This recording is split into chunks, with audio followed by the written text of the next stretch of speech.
Adventures in Supply Chain podcast is pleased to announce the Coronavirus and Supply Chain series to help our communities with the insights of outstanding leaders in supply chain and in other critical functions.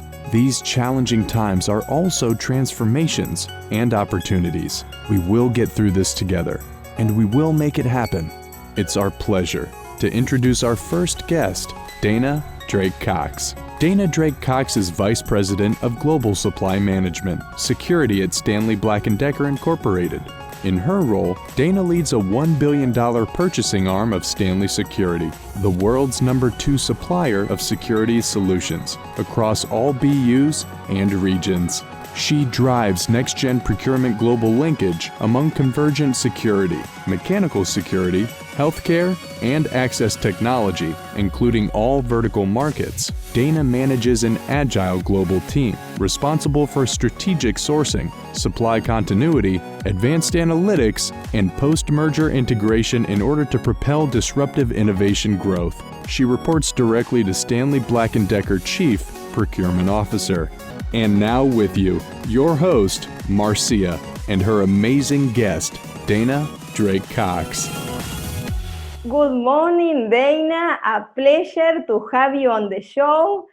And to start, it would be great if you could elaborate more about your company, your role, and then what are you doing or how are you pivoting in these challenging times?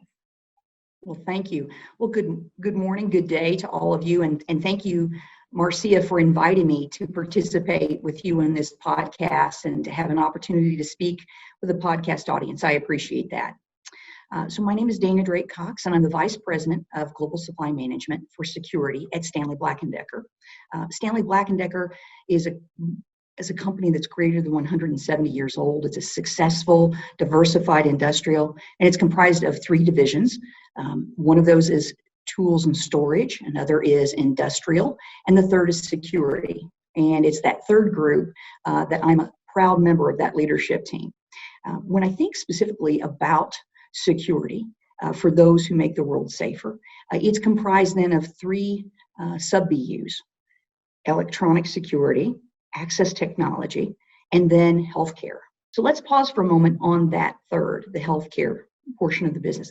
The organization has a very unique portfolio. We have product that can be used in this period of time, in this COVID-19 crisis, by hospitals and healthcare facilities to help save lives. So, for example, we have products that enable us to do hand washing, hygiene compliance. We can check to see if persons are following that protocol. We also have tools that enable us to conduct patient flow monitoring, as well as products that enable us to do critical asset tracking. So, for example, being able to track ventilators, hospital beds, etc. So these products are a unique set of portfolio that we have in our security business. So let's talk a little bit more then about the question that you asked. How are companies able to pivot during these times? How can they be successful in consideration of this crisis? I think that's a great question, by the way. And I think that those organizations who are going to be successful in this space, those that are going to be successful now and in the future as we come out of the downturn, they will actually be ones that are crisis resilient. So what's crisis resiliency? It's really made up of 4 things. First, it's the ability of the organization to honestly and openly assess its current situation. What's the problem that it's facing? Whether it's supply chain, a business, whatever. It can be scaled to ask this question. What's the current issue or problem? Number 2, the business then needs to reflect upon what's at its core. Why did they go into business to begin with? What is it that they value more than anything? What are the tools, the resources, the technology that they have, possibly that no one else does? It's with that reflection that then they proceed on with number 3. And number 3 is they improvise. They look at their existing plan and they ask the question, is it pertinent? Is it relevant today? Is it something we actually need to alter? Do we need to tailor it? Do we need to pivot? What must we change in order to be successful now as well as in the future? Recognizing that now may in fact be the perfect time to implement something that they were planning on doing 1 or 2 years from now. Maybe now they can optimize that flow, that supply chain, that business model. And then fourth, they have to do so after they've recognized how they're going to alter their plan. They need to do so now with speed. Do so with urgency. Don't hold back. Be bold, be brave. And I think about companies and organizations and supply chains who are crisis resilient. They not only are able to achieve those goals, they're not only able to do that, they're able to actually empower their people. Those people now are optimistic. They can sit back and say, I was part of this process, this business, this organization, when we took this challenge, and with this drawing upon the core of their business, their unique IP, we might say, and by altering or pivoting their process, they were able to implement these new outcomes with speed. And so those persons now have a sense of pride and purpose, and they recognize that they can do this. They can be successful. That's great, Dana. Those points are essential. And what would you say in supply chain organizations and in general the critical functional organizations can do to prioritize and at the same time do it fast? In particular, this challenge is faced by large organizations, by large companies like your company. Yes, yes. I think it's really important that every organization reflect upon their priorities and then ensure that everyone is aware of them. I think most organizations, and again, I'm going to speak now of a company, at a company level, if we're speaking to a company leader in a new business, or whether it's an existing organization that's been around for decades, many years, something I would encourage them to reflect upon is, what are your priorities? What are your priorities? And make it simple. Keep it very clear and make sure you communicate it to your staff and you cascade that to your employees. That enables them to reflect upon their work and say, is my work in keeping with our priorities? Most organizations in this space would say, well, my number one priority must be my employees. The health and the safety of my employees and my customers who they interface with must be number one. That must be number one. Yeah. And then they have to ask themselves the question, what else must they do? Well, most businesses have to then say, well, I want to improve my top side, my sales, and at the same time, I want to reduce my costs. It's really three things. It's three things that an entire company can be focused upon. Now, obviously, each business, each function can tailor their priorities a bit differently, but I find that that's something that's so important, is always to remind oneself, what are our priorities? How are we keeping our work to these priorities? And then asking the question, if elements of work come up, and they will, if elements of work come up, we ask ourselves the question, how do they fit against these priorities? And if they don't, we say, well, is it something we really need to do now? Is it something that can wait? Because these areas are crucial for us. And let's make sure that we keep focused, not only as a function and organization, but as a company on these top priorities. Perfect, Dana. Yes, they are fundamental, as you said, and clear, simple. Simple, right. Yes, and what are your recommendations for leaders in organizations to stay focused on those priorities? I think that it's key that they continue to recognize, just as we were talking about optimizing with regards to companies that are crisis resilient, I think they need to recognize that sometimes their priorities may change. So it's a matter of ensuring that from the, as they say, the top of the house, the key leadership, down to the middle managers, that there is a connection point, that there is a level of frequency by which they are ensuring that they're engaged. How are they communicated? How are they ensuring that that set of priorities is clear and that they, where appropriate, modify them? Clearly the situation, the challenges we face today won't be the same challenges that we face a month from now or 2 months from now.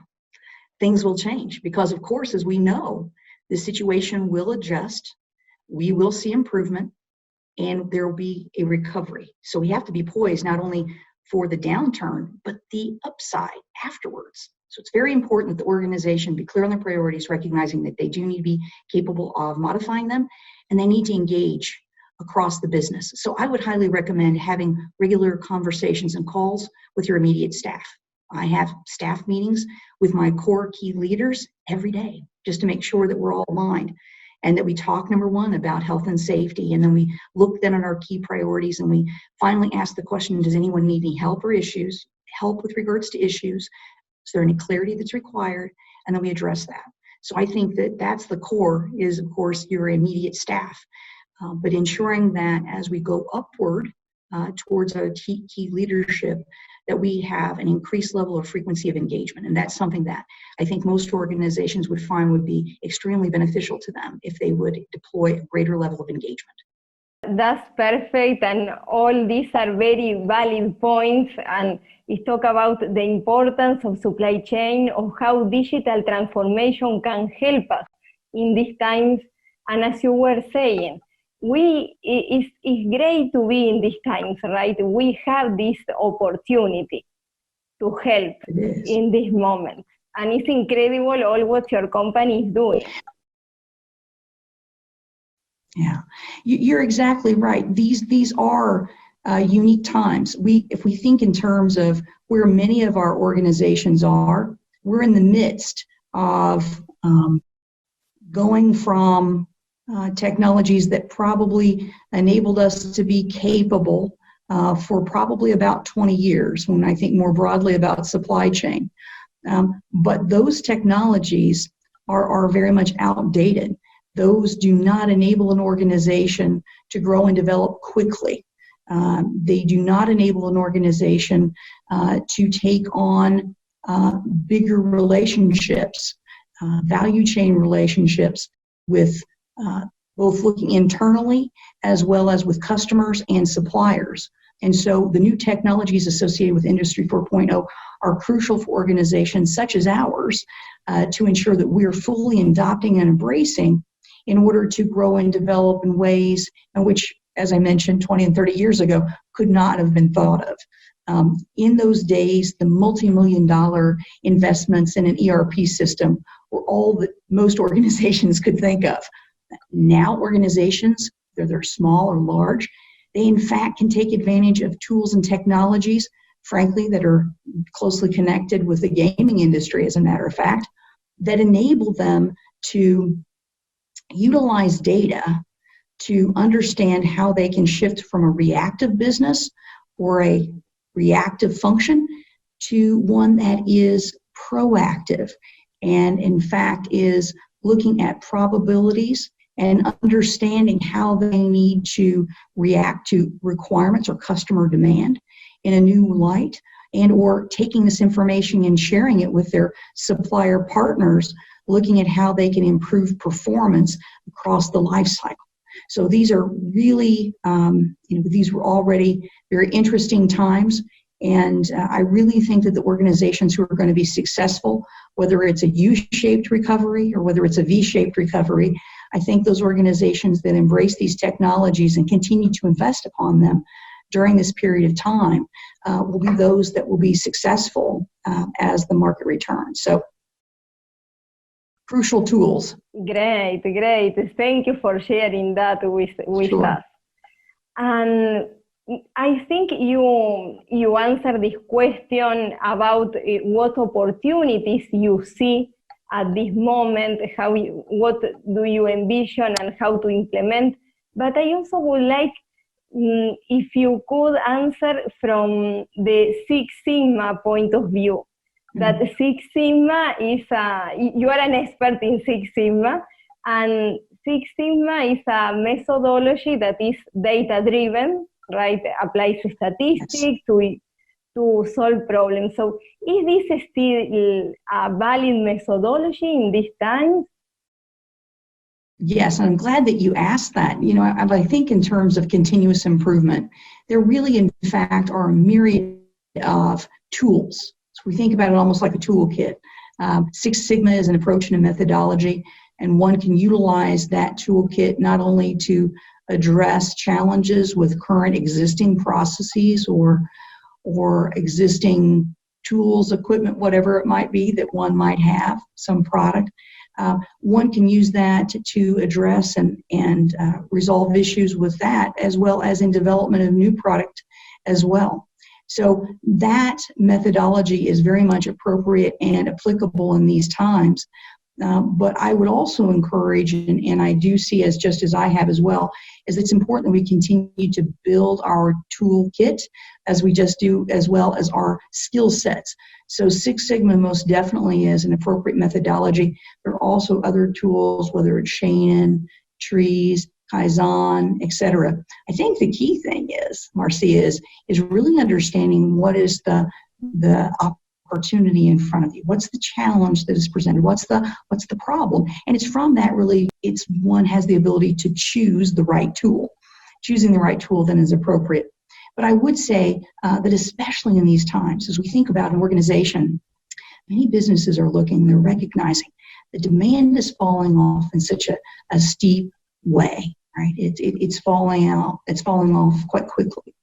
And so it's in these times that they have to pivot.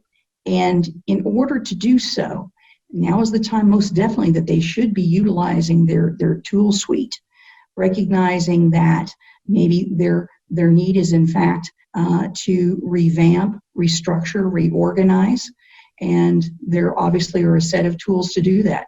If I think about it just very quickly, an individual could do a swim lane map to demarcate their existing flow.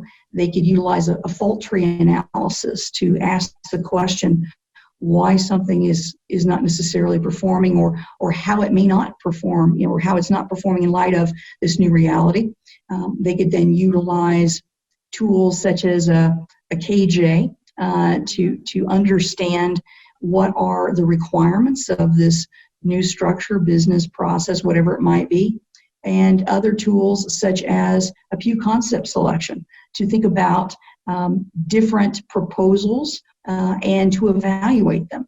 So Six Sigma and those set of tools are very much appropriate, as are so many others. And I would highly encourage everyone to dig deep into that toolkit after they understand what challenge they have in front of them, recognizing that now more than ever, those tools can assist them to prepare for the change that is in front of them yet, as well as to use that same toolkit as the recovery occurs to make further adjustments. No, that's great, and I'm very impressed with how you are managing this to turn this crisis into opportunities with the right mindset, processes, technology. So that's great. Oh, that's great. Well, thank you. I do see that organizations really have a unique opportunity at these times. And I was reflecting the other day, we're sitting here in these times on utilizing telepresence.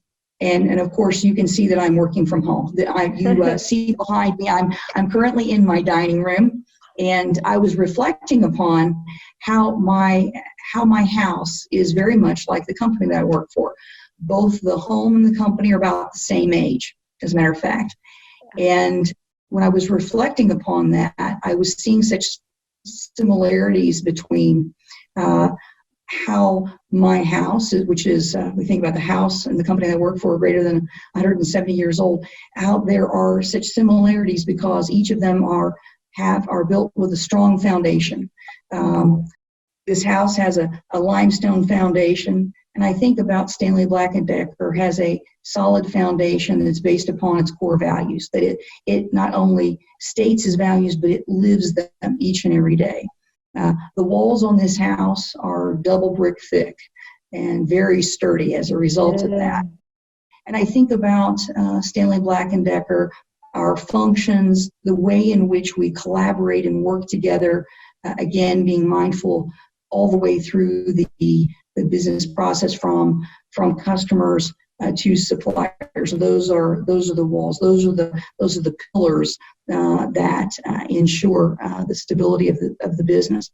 And then I think in terms of, in this case, the intricacy of this house, the details the beauty of the inside of the floors, the unique moldings, etc. And I liken that to our employees. Our employees, in fact, are probably our most valuable assets. That's really that IP, that unique IP that I referred to before. And when I think then about myself, I am an owner of this house, but I'm a steward of this house. And likewise, we as leaders, we in fact are stewards of our staff, of our business.